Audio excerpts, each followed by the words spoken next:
Return to Me, Chapter 82.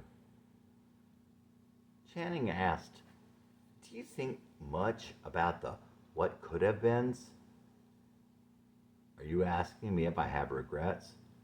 No, that word keeps popping into my head, but it isn't right. Sometimes we have no control over what happens, and sometimes we have control on paper, but we have no more choice in being ourselves than we have when we have no choice. Regret implies blame. I don't know, Channing said. I do. And we are choicelessly, hopelessly floating to a future what could have been also. That's why I cling to my past. And I can grasp the past, what could have been, better because I can mostly see them. Rick's Lexus took them through the remaining fields in between the big subdivisions on the way to Cloud Canyon. It's not the same out here now.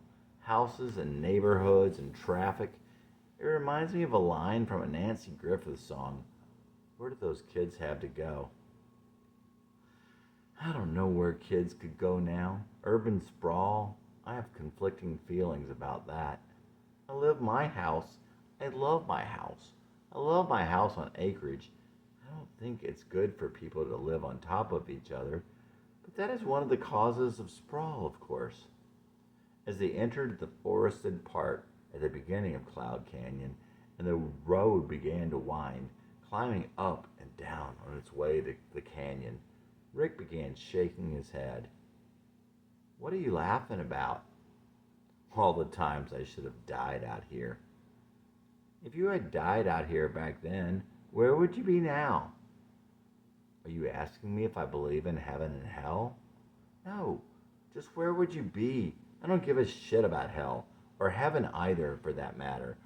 If they are talking about a beautiful place or a reward or living forever, there has to be something more than the world I have created here.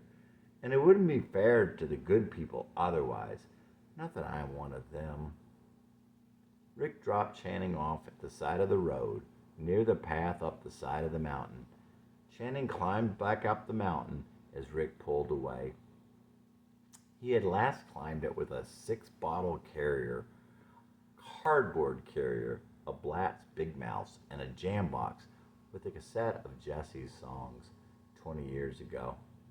He climbed the mountain, drank all the beer, and 90 minutes later, the cassette was over.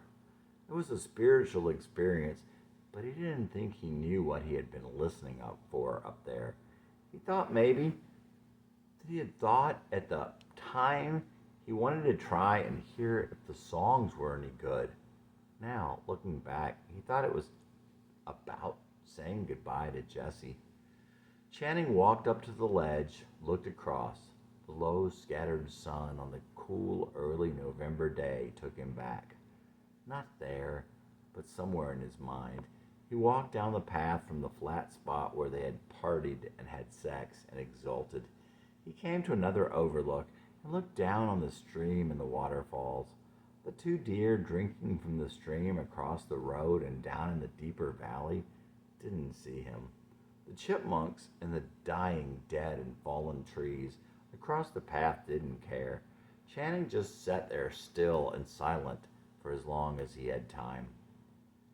He walked back toward the rocky flat spot so he could look down upon it from a vantage that Jesse hadn't then, hoping to see them through some fuzzy lens of time. He didn't see them. He didn't see the past. He called out, "Jesse!" and then quieter, "Jesse." He walked back down the path and walked again to the edge. He probably didn't get as close as Jesse had. Not today, at least. But then Jesse fell, metaphorically speaking. When he'd go back again soon, he'd sit on the edge and swing his feet as Jesse did back then. Coming from the other side, down the path, Channing saw a little boy. As he got closer, you could see the boy was thin, wearing jeans and sneakers and a t-shirt. Anyone else, he would have been a little stressed at the intrusion, but it was just a little boy. Channing couldn't help wondering where he came from. They were out in the middle of nowhere. The little boy's sneakers were worn, and the jeans had holes in both knees. His long straight hair was uncombed, and his bangs fell carelessly over his eyes. He looked like a lost puppy dog. He could have been 10 or 12. At first, Channing thought the boy was heading his way, unhaltingly, because he hadn't seen him. But when their eyes met, there was no look of surprise or alarm. He wanted Channing to see him. He wanted Channing to know something. He looked so familiar. "I can only come here alone," the little boy said sadly. "If I bring anyone with me, I disappear." "What?" "If I bring anyone with me, I disappear. But I'm here.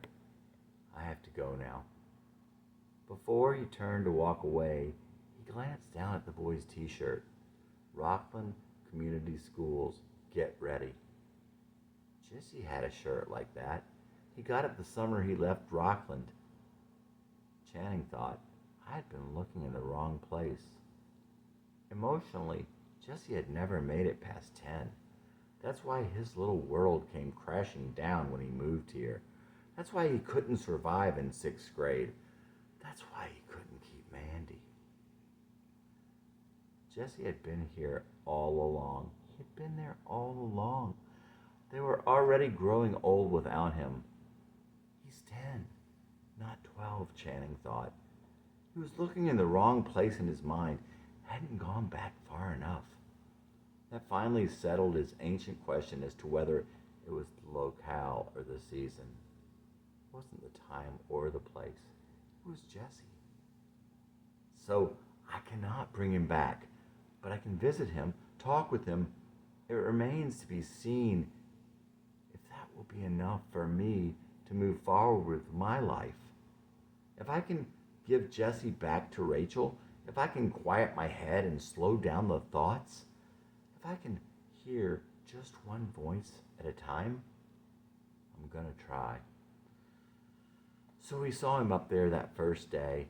He didn't think he would, but Channing had lied in one respect.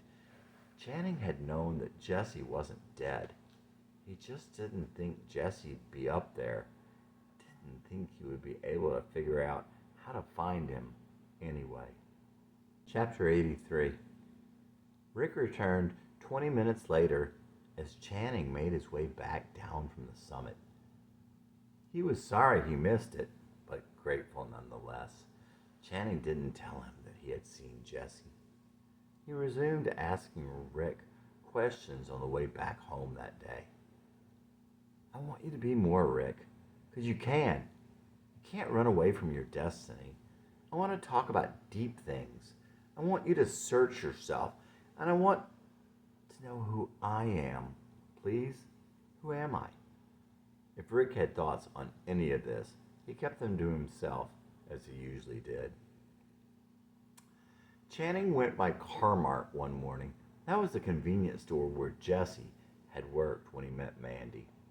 It was 70 degrees on that gray mid-November day. Channing could really feel it that morning. If he'd never taken that job, he never would have met her. He had decided earlier that morning to lose weight. It would be the first time in his life. Channing realized that he had a lot of anger inside now. He didn't think Jesse ever did, but he was wrong. And there was a time when Jesse was very young that he had a temper. Once his mother said to him, "You're going to kill somebody someday." Well, that'll freak you out. Channing realized that he was carrying some angry fucking demons now. He just hoped he wasn't building any new ones. Of all the things that could have given him anger, he thought it was actually caused by an overload. A boss who was a demon, a neighborhood of not so nice people, but most of all, what was happening to his kids. In any event, there was no place in his life he could go for peace. But it may have just been the kids' situation. They were having a terrible time in school. His greatest fear in life incarnate. Unlike him, he thought they were absolute angels and cool and good looking and got along with people. It made no sense. They were so wonderful, they didn't deserve that. Channing had tried to do everything he could to prevent it, but in that way, he caused it. The so called Christian school he sent them to was pure evil in disguise. After a year in that house, they moved to the most peaceful neighborhood. He pulled the kids out of that school after 8 years. Then he left the demon back in hell. To his amazement, the kids fit in great outside of that place. His son marched to his own drummer and was not like any of the other kids. He was going to high school, a high school that Channing graduated from, and everyone loved him there. The well off neighborhood was totally devoid of peace. The safe school was the bad place. The kids did not need protection. Everything he thought was now suspect. He knew nothing. Channing still carried that anger, but he was trying to get rid of it. It's not me, he thought. He thought he was angry at himself for killing Jesse, and at the world for burying his heart. But now he had seen Jesse in person, and he was digging up his heart. Channing thought, I'm a total failure. I have failed at everything I have ever done. I have that in common with Jesse. No one believes me. I look like a success. I've tried to tell Rachel and Matthew and Rick. They don't quite get it. I can't give them all the particulars. I can't recount those things with anyone. But I've gone through them in my mind more than once. There is an unbroken streak of failure from the very beginning. Everything I have was given to me.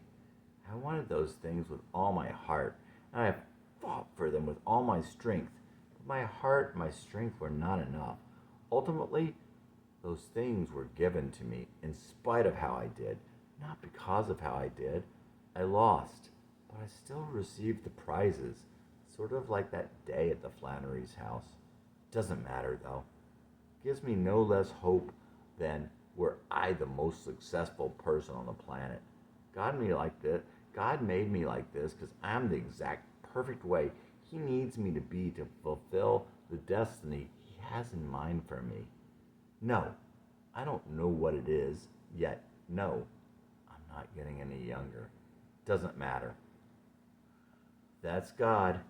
Jesse used to feel like he was Joseph, but Channing knew the story of Joseph well, and he didn't feel that way anymore. I ain't him. Channing would think we need to focus on building on our strengths, not our weaknesses. If we work extremely hard on our weaknesses, we will only make a little progress. We will be miserable, and we will not give the world even what the average person gives. God made us unique. He gave us passion. Those are the things He delights in and wants us to use. Those are the things His world needs. Chapter 84, Channing's Journal. What a beautiful night. It's like my heart's not big enough to hold it all in. I'm looking for the Big Dipper. There's so many stars out, and the wisps of the clouds are just so beautiful.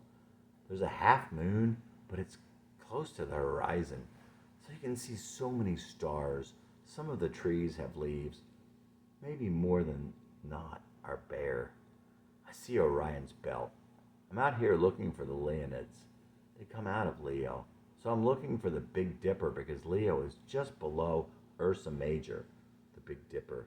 It seems like I always used to see the Big Dipper, but here in my neighborhood it seems like I never see the Big Dipper. It's probably because of the direction I look when I climb down closer to the bottom of the hill, and probably because of the time I'm out here and the time of year. The falling stars that God sent, they were in that direction mostly, but I don't think I've seen the Big Dipper here. And yet, one season, I remember seeing the Big Dipper and the Little Dipper there, between two great trees. I tried to take a picture with the digital, but nothing showed. Tonight's supposed to be the most activity this year, November 17, 4 a.m. Greenwich Mean Time, 11 p.m. Eastern Time. That's now. It's right on 11, but I don't see anything yet. I see Orion perfectly. It's on the other side of the sky, and I see the kite. I I always seem to see the kite in our neighborhood, but it's back on the other side of the sky also. Wow, I see something that looks like a lion. Maybe it's Scorpio? Maybe it's the scorpion Scorpio. No sign of the dippers. It just occurred to me, Jesse might be out here every night. Where else would he go? It's funny. All these nights wondering if, you know, somewhere they were under the same sky and thinking of me. And yet, maybe it should be Jesse I wondered about. Where he is, what he's thinking about. Maybe that's what I should be thinking about. I think maybe the dipper comes out later. I'm down the hill and I can see in every direction now, and I can hear the sound of the creek. It's just gorgeous. I can see the sky so much better without the leaves on the tree, and the temperature is just perfect. I'd say maybe it's, I don't know, 48 degrees, no wind. I could stay out here all night. Certainly I'd see Jesse if I stayed out here all night. I hear the train whistle. Oh, God. How do people become detached? And I don't mean me and Jesse. My hair is long now. My bangs come down over one eye. My daughter likes my long hair. But tonight, it was a little bit different. Rachel and I were going out. I'd blown it dry. Ashley said, "Your hair's not wild like usual. You look like a girl." I liked that. I don't know why. What does that have to do with who or what I'm chasing?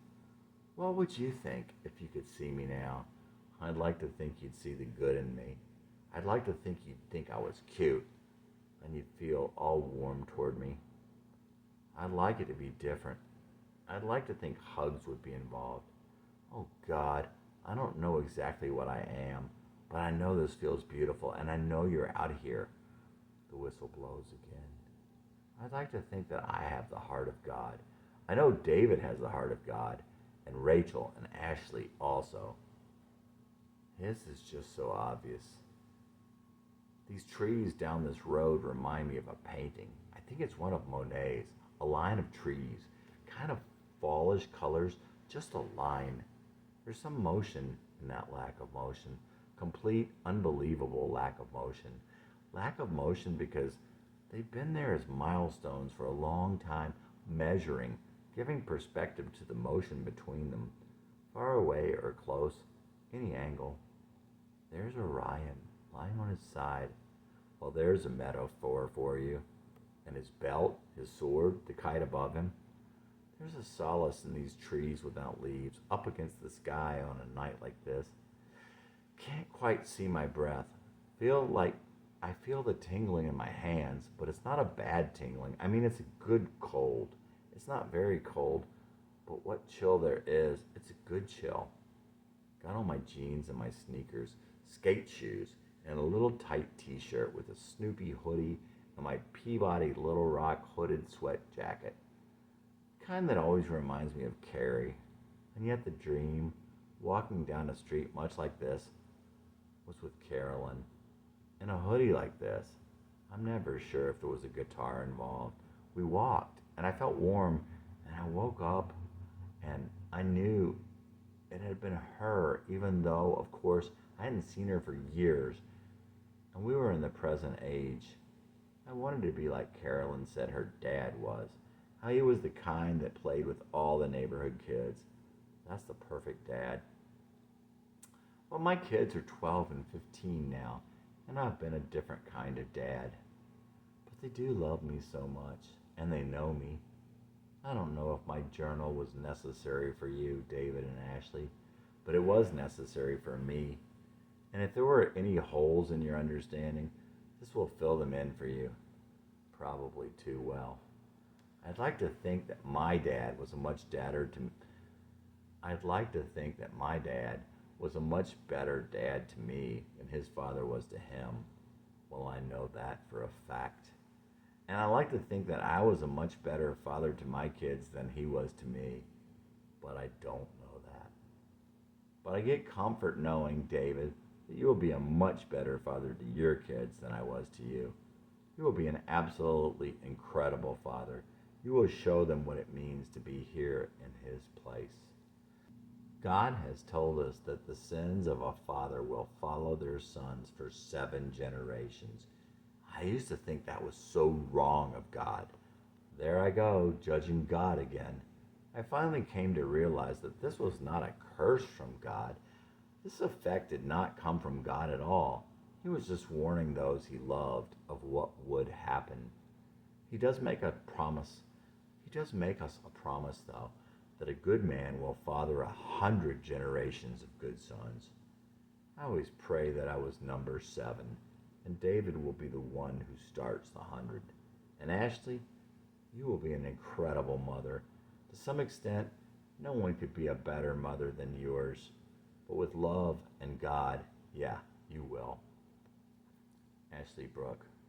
Little Ashley, Ashley cat. I'm Ashley, she says. You know what you want. Never be afraid. Follow sound of your own voice. Never doubt your heart. Others see God through you. Hallowed be his name. Gentle rolling Ashley Brook, flowing with the grace that comes when you know you have every right to be here.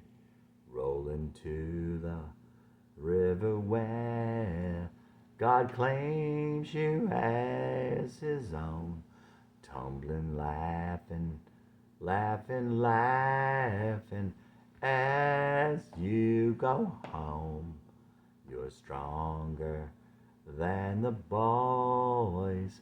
Don't you ever forget your mama's little girl, but your daddy is Brookie yet, wearing a dress that spins and socks upon your hands. Elton John sunglasses and dancing with your dad. Gentle rolling Ashley Brook, flowing with the grace that comes when you know you have every right to be here. Rolling to the river where God claims you as his own. Tumbling, laughing, laughing, laughing, laughing as you go home. Channing Matthews. Hi, little Ashley cat. If you don't think you can see God in children, you have never seen Ashley or any little girl like her. Ashley would wear Elton John sunglasses and socks on her hands and would dance with her dad in a dress that spins. Ashley always told Channing, "You are the best daddy." She was definitely the sweetest little girl. She always wants to take care of everyone. When she was little, she used to say, "Don't see me," by which she meant, "Don't look at me." To some extent, Ashley had temporarily lost the knowledge that she has every right to be here. Channing thought maybe he knew that would happen when he wrote that song. That's why he wrote to her to never be afraid, and that it's okay to know what you want. It is certainly what he was thinking when he said for her to follow the sound of her own voice and never doubt her heart. Channing knew that God set Ashley aside for himself. How he came to take care of his children like that, Channing didn't know, but he thanked him for it. He wanted Ashley to know that others will see God through her. They all needed to remember that we are on our way home, and that trip is to be joyous. When Rachel was pregnant with Ashley, Rachel's mom was taking David somewhere. Some idiot in a Terminix truck was driving on the wrong side of the road in broad daylight. He hit David's door and bashed it in, the glass flying everywhere. Channing and Rachel got to the scene and David had blood all over his face, the EMS people trying to get the glass out of his skin. Channing put his arm around the Terminix guy, and the EMS guy threatened to arrest him. Channing would later think the stress that Rachel felt in hearing about the accident and seeing David like that is why Ashley was a little high strung and hard on herself. He believed that those types of emotions go through the womb. I haven't seen any fallen stars yet, but maybe I'm spending too long thinking about these things and not enough time looking up to try and see the stars. Of course, on a night like this, it would seem that God couldn't speak to me with specificity through the stars, because they should start pouring down. Well, I guess 15 an hour is not pouring down. One every 4 minutes. I hope I see that. Got the little cottony, dabbly clouds on top right now. But I'll be looking the other way. Maybe I always am looking the other way. Maybe I was always looking the other way. I don't guess it's the time of year for the glowworms in the creeks, and on the land, especially near the creeks, firefly larvae. I had no idea that there was even such a kind of glowworm. And they're right here. They're like stars on the water. We don't know what we don't see when we're sleeping. Channing wished out loud that they were all thinking about him right then. Of course, that's what he thought most of the times when he came out. I'm thinking about you, and it would be great if you were thinking about me. Of course, he thought, you're not crazy, and I am. And that's obviously why he sought Jessie. But you know what? He thought, I wouldn't change a thing. That's what I've learned, and I've come to realize that the crazy part is the reason I'm here. I don't know how, I don't know why, it doesn't make sense. It seems foolish, it seems selfish, it seems self-defeating, self-destructive, but there it is. That's why God made me. God made me like this for a reason. Lord, I know you did. I don't know the reason, but you know what? The reason's as close to me as the feeling that I shouldn't be looking back at all those stars. Back toward Orion and up toward the kite, where there's so much stars and no moon, and if there were falling stars, I'd see them, but instead, I should look at this little patch of the sky where you've spoken to me before. No, that doesn't make any sense. And that's why he took the whole walk around the neighborhood before he came back there. But just like I know that you made me for the one thing that I thought I should run from, I think this is where the stars are coming. I've been a failure all my life. I have failed in everything I have ever done. My track record of failure is uninterrupted. From the time that I was a little kid, long before Carolyn, there's an uninterrupted track record of failure stretching all the way till now. The people that know me now don't believe it. And I don't want people to think I'm this big success. You know what I mean? The inner circle thing. But I wanted the people from back then, Carolyn, much more so Carrie, even Mandy, to think, wow. But it's like that last email I sent to Becca. I'm the same way I used to be. And now I'm glad. And to some extent, that seems to undo all my attempts to reach out. But you know what else also? If you never felt warm toward me, you never will. And if you did, you will again. Because I am that I was. And if I wasn't, it wouldn't matter. It was too light that way, and he didn't see near as many stars. There was a day he would have climbed these trees, and he would again. A day back when he was the cute kid with the long blonde hair. He still wanted to be that. That's what he wanted to be. It didn't seem like much of an ambition, of course, and he guessed he would be a writer after that night. And he still hoped to be a rock and roll star, but it all seemed so far, and God didn't seem to answer him. I know he made me in this pattern for something so unique, and I'm sure I wouldn't have written those songs, and I'm sure I wouldn't have ever written a journal if it weren't for that pattern. But that was his greater goal, strange as it seemed, to be that cute kid with the long blonde hair again. September grass. The smell of September grass always makes my heart beat faster. And I always think of you. A hooded sweatshirt on a cool day does the same. Driving by your old house here always brings back that time. Though I was never a guest, endorphins flood my mind just the same. Jackie says it's a spiritual battle. I miss Wes and Jackie, and I wish they hadn't left. I wish I was on the moors alone. That's got to be the loneliest place on earth. I want to be Kathy, and I want to be on the moors, evening or night or in a storm, by day if there's no one for miles. Who broke your heart? That's something that every father should share with their sons, how their heart was broken. I need to figure out what all left my heart so broken. I need to be that boy in Massachusetts, exploring all alone under that Rockland blue sky when I was new here. You broke my heart, and no one else could ever break it like that again, no matter how I tried. You know why? Because I think you liked me, or in some way you were drawn to me. Why didn't you tell me just one kind word? I know you would have been degraded. I was so ugly in every way, and that was such a hard age.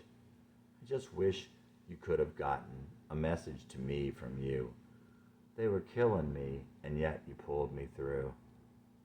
I wish you'd tell me now, and I need a hug.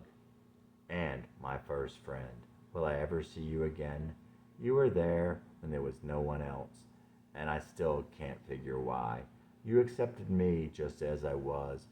You were my Kathy then, but we were little kids. My childhood street, 30 years on, it was still exactly the same.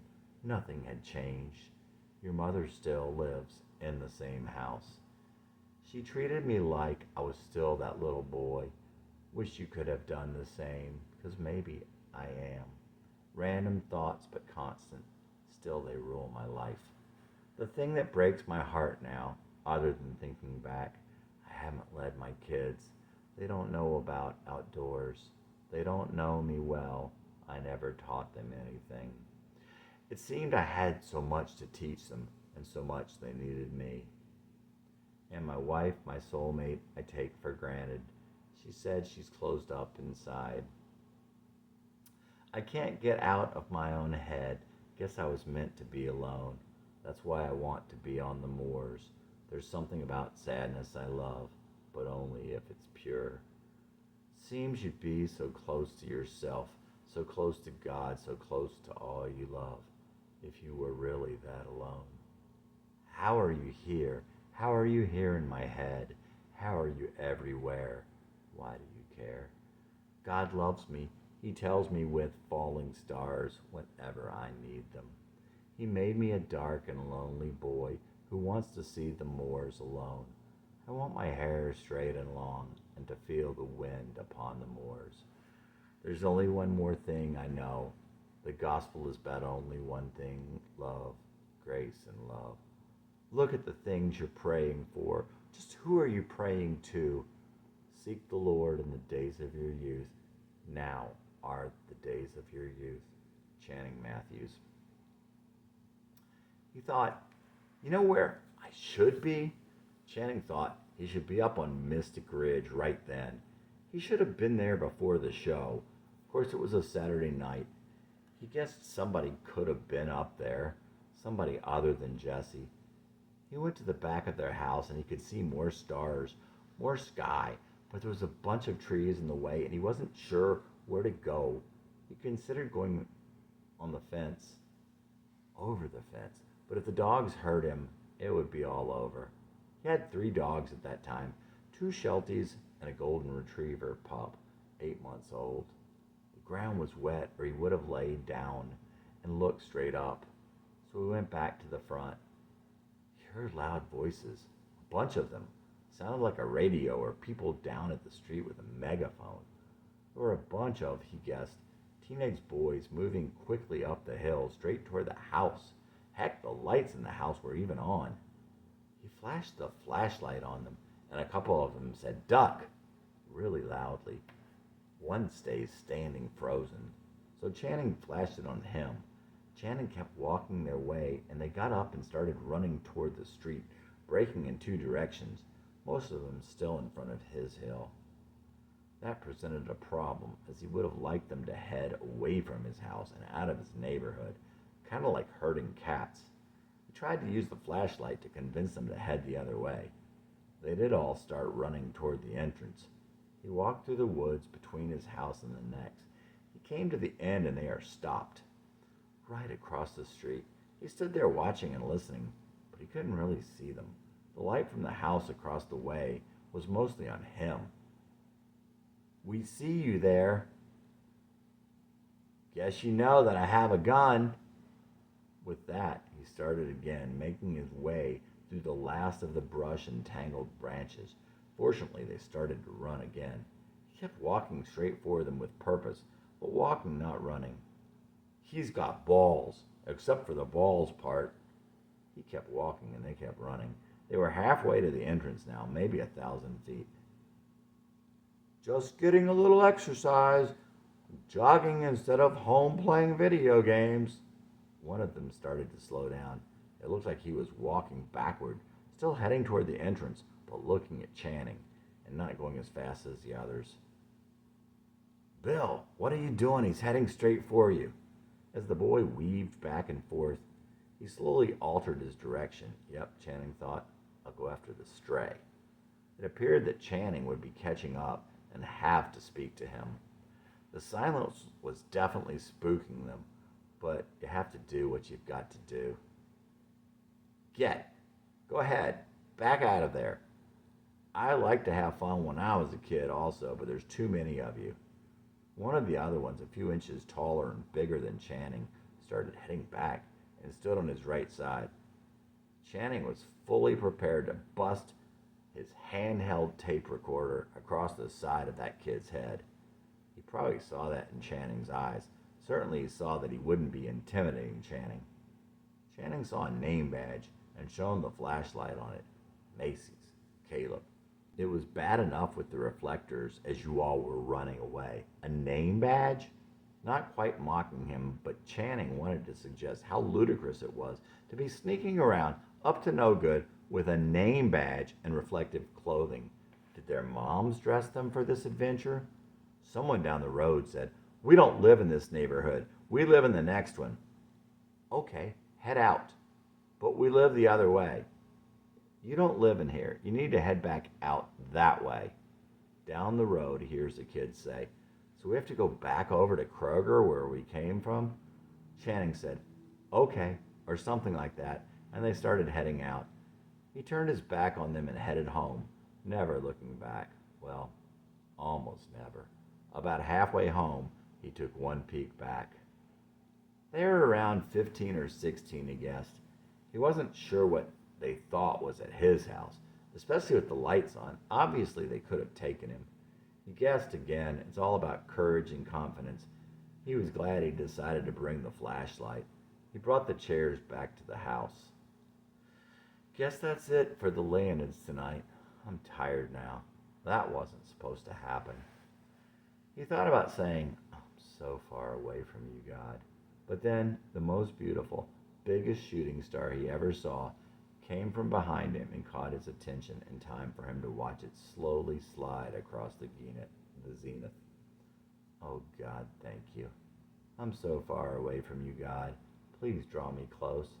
I think the boys and the invasion of my security is what made me think how far away I am from you. I came out to see the shooting stars, but you used it all. And I was sitting here trying to think why you brought me out here on the night those boys were out here. And the first thought was, yeah, to break it up, whatever they were doing. Plus, if I'd been inside and the dogs had started barking, or I heard those, since they were really loud, that would have sucked. And that was bonus, but it didn't seem to be enough. Heck, you could have kept them from coming at all. And I was contemplating just that.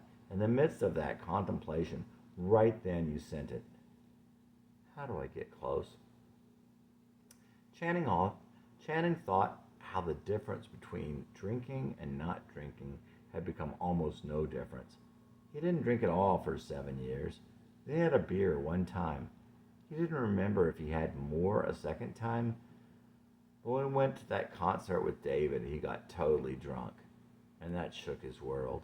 But since then, if not before, in Charlotte the night of his grandmother's funeral, he had the big Fosters and then started another one.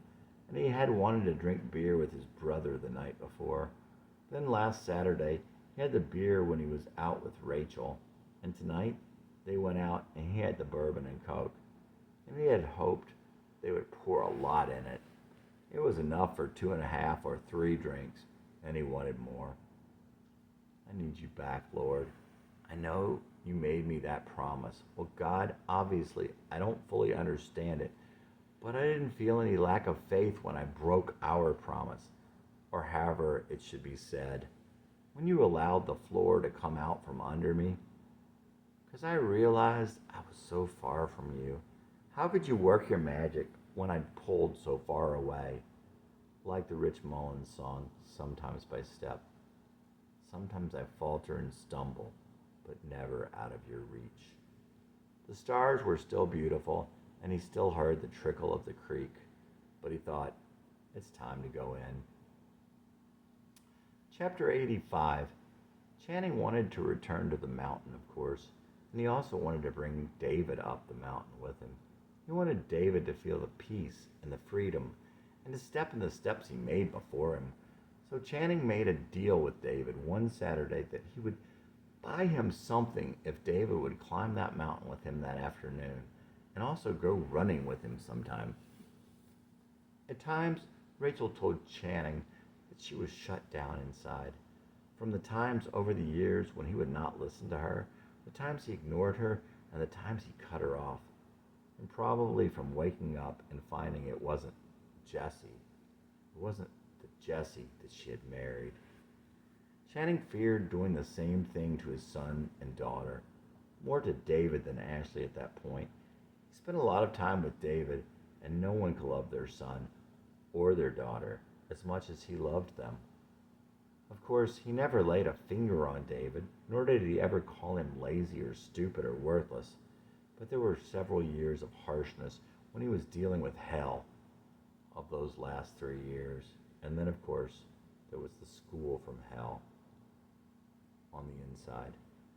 If you were to cut me open, black sludge would ooze out. Stress and bile, liquid vile, radioactive waste, petrochemical poisons, corpses and sewage. And more goes in every day. When I get too full, it spews out on those around me. Mostly on those I love. It spews out every day. Some days a steady trickle, other days a geyser. Pressure, I buckle and despair. God, I want to breathe in fresh air. Mostly sometimes I would like to die. Mostly to be free, lazy one more time. But in that final act, I'd explode, covering all I love in blackness. Trying to unlearn the lesson of a lifetime. Trying to give back the stuff that I took in. Undo all the messes I made up until now. Channing Matthews. But it was so much different at this point. Kids from Randall had told Rachel that David was the most popular freshman at the school. His girlfriend was a junior. Even before they started going out, he got invited to parties with juniors and seniors. Every time he took David to the mall, kids called out his name. One time it really surprised Channing when they were walking into a store. Some kid, maybe 17 or 18, looking like a cross between a quarterback and a surfer dude, saw David. He laughed, big smile, stuck up his hand for a high five and said, "David!" Channing had seen girls from 10 to 19 smile at him. It seemed as if all the girls wanted David and all the boys wanted to be him. He was sweet and cute and cool and fun, but David still carried the scars inside, and Channing knew it. When David was little, Channing was lazy. It's easier for a parent to do everything for their kids than it is to teach their kids how to do it themselves. Letting kids do things requires being patient and tolerant. So Channing didn't. He never let David do anything by himself, and he never taught him things. When you do that, not only does it mean that your kids won't know how to do anything, eroding their confidence later, but it also harms their confidence as they're growing. Later, as the stress of what was going on in school came into play, criticality came sweeping back into Channing's psyche. It was there in his history. It was just waiting to come out. So, for quite some time, Channing was critical of David, the last thing in the world he would have wanted to do. Finally, when there was no peace for Channing anywhere, he developed a hair-triggered temper. One night, when Channing was on his way home, he saw cars slowing down right in front of him, right before their gate on 22. There was an owl there, standing over what looked like some carrion, and it wasn't moving, just looking. And Channing thought, man, an owl out at 7:30 p.m., and furthermore not being spooked by the cars, and to stay right in the path of oncoming cars? It's like, no owl's that hungry. Channing thought, maybe it's another owl. He didn't know. He drove back by there the next morning on his way to work, and sure enough, there was a smashed owl there. Channing didn't think it was the one that he'd been watching. He imagined it was the injured one that had been on the road.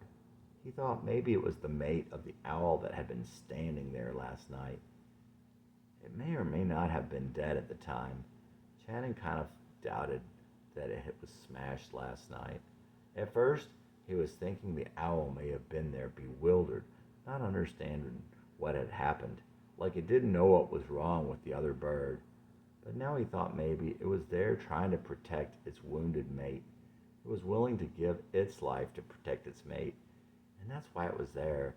Did it stay there until the other bird had died? As he continued to drive to Gallatin, there was a bit of a wind and the leaves were coming down. Channing loved leaf showers and leaf storms, and he loved watching them blow across the road like snow, and little leaf eddies and leaf whirlpools. A sense of place, across by the road. 1 year it's gone, then the road. A feeling of belonging, the guilt of wrongs, a personal history. In the end, it's only words and longing. It's just the vapor that holds us down. Don't let it keep you from your God. Look up.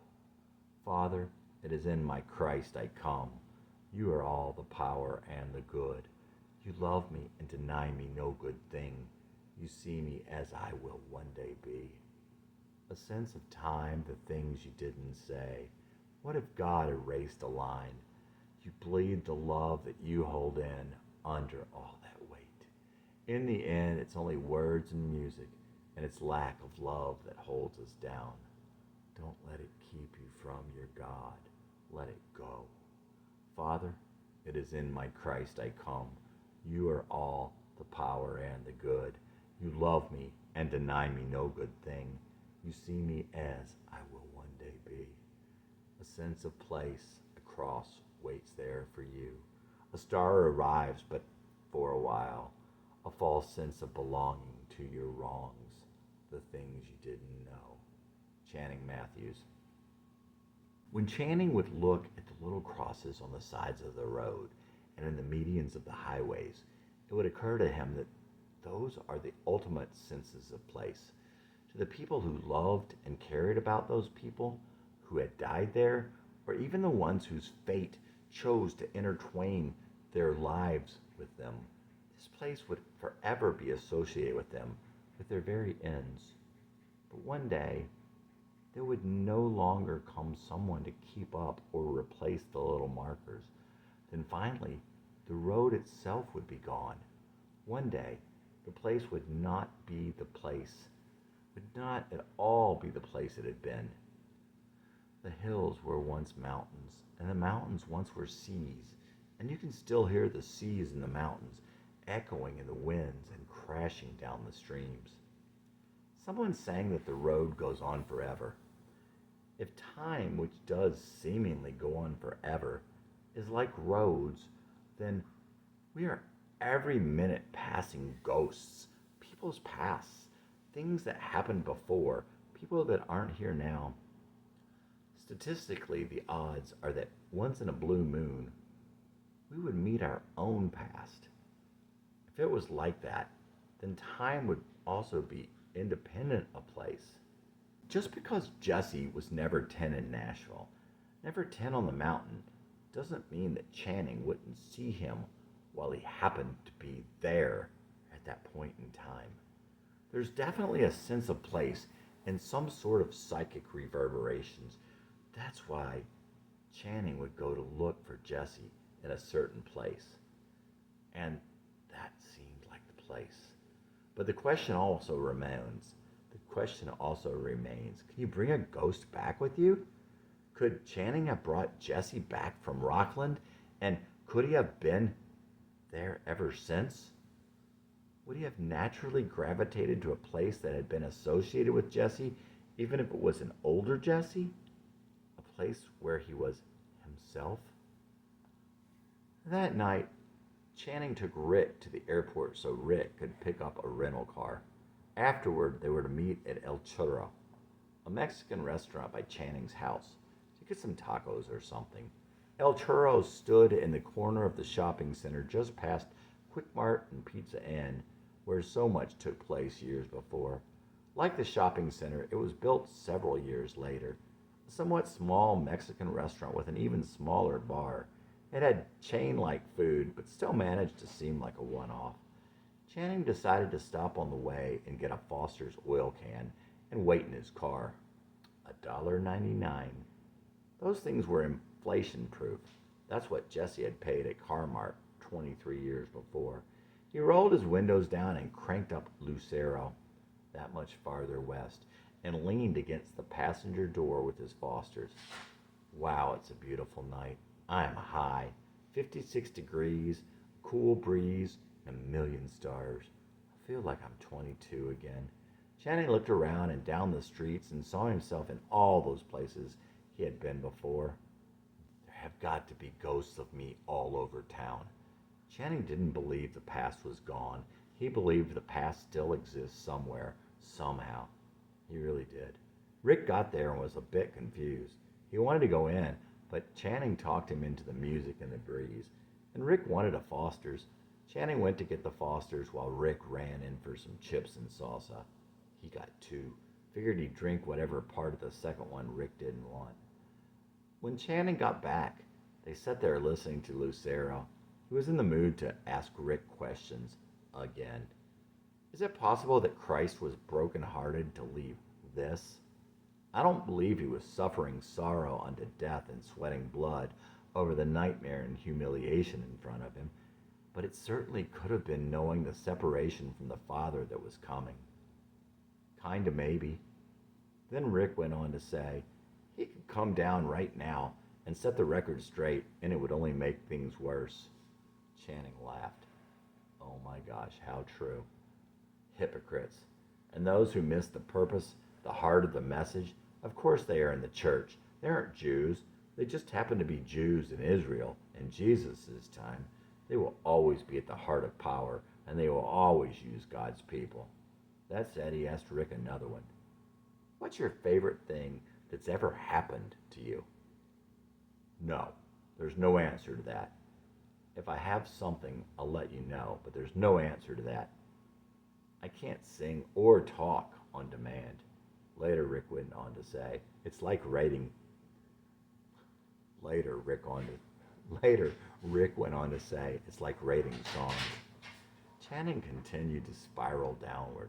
A couple of nights later, he drank almost 2 oil cans, then bought another and drank it while driving around Cloud Canyon with David. He was looking for some sort of traction, and he thought that sometimes the slipperiest times, the times you fall the fastest, are the times you are looking for traction, looking to reverse direction. If he was just going with the flow or even just trying to stop, the fall would be slower, more controlled, but he was looking for traction. But Channing didn't want to just stop the fall. He wanted to climb back up, and obviously he wanted to climb higher. Where he wasn't any good. Maybe that was the thing. Like Brett told him, he's got to find a different side of the mountain where the view on the top was more clear. He brought Jesse back from Massachusetts, not just pieces. Channing just wasn't sure it was him and couldn't see him day to day, so he didn't know at the time. He didn't even know as he had started that process, but now it was clear.